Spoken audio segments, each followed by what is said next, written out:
वैशाख कृष्ण पक्ष एकादशी को बरूथनी एकादशी कहा जाता है।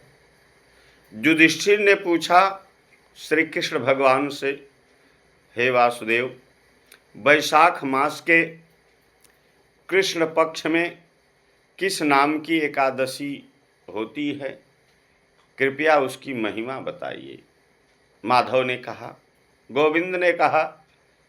भगवान श्री कृष्ण बोले, हे राजन, वैशाख मास कृष्ण पक्ष की एकादशी बरूथनी के नाम से प्रसिद्ध है।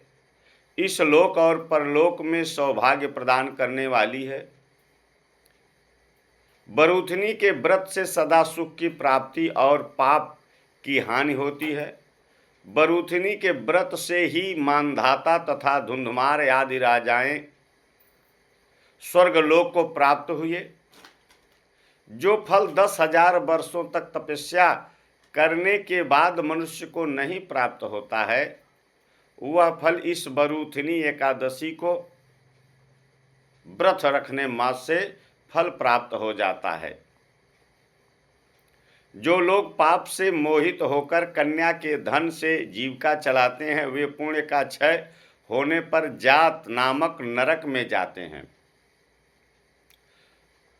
और सर्वथा प्रयत्न करके कन्या के धन से बचना चाहिए और उनकी धन को अपने काम में नहीं लेना चाहिए। कन्या के धन को नहीं ग्रहण करना चाहिए, नहीं तो नरक में आदमी जाता है। भगवान केशव कह रहे हैं, उससे बचना चाहिए। जो अपनी शक्ति के अनुसार अपनी कन्या को आभूषणों से विभूषित करके पवित्र भाव से कन्या का दान करता है, उसके पुण्य की संख्या बताने में चित्रगुप्त भी असमर्थ होते हैं। बरूथनी एकादशी करके भी मनुष्य उसी के समान फल प्राप्त करता है। जितना कन्या दान करने से फल प्राप्त होता है, उतना यह बरूथनी एकादशी जो वैशाख कृष्ण पक्ष में पड़ती है, एकादशी का जो व्रत कर लिया, समझ लीजिए एक कन्यादान करने का फल उसको प्राप्त हो गया है। सुनो राजन, रात को जागरण करके जो भगवान मधुसूदन का पूजन करते हैं, वे सब पापों से मुक्त होकर परम गति को प्राप्त होते हैं।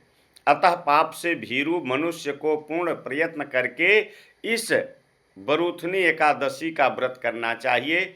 जमराज से डरने वाला मनुष्य अवश्य बरूथनी एकादशी का व्रत करे। और राजन, इस कथा को पढ़ने सुनने से सहस्त्र गौदान का फल मिलता है और मनुष्य सब पापों से मुक्त होकर विष्णु लोक में प्रतिष्ठित होता है। जो एकादशी का व्रत करता है उसका हर मनोरथ पूर्ण होता है और भगवान के लोक को प्राप्त होता है। जय श्री सीताराम, जय श्री राधे श्याम, जय श्री लक्ष्मी नारायण।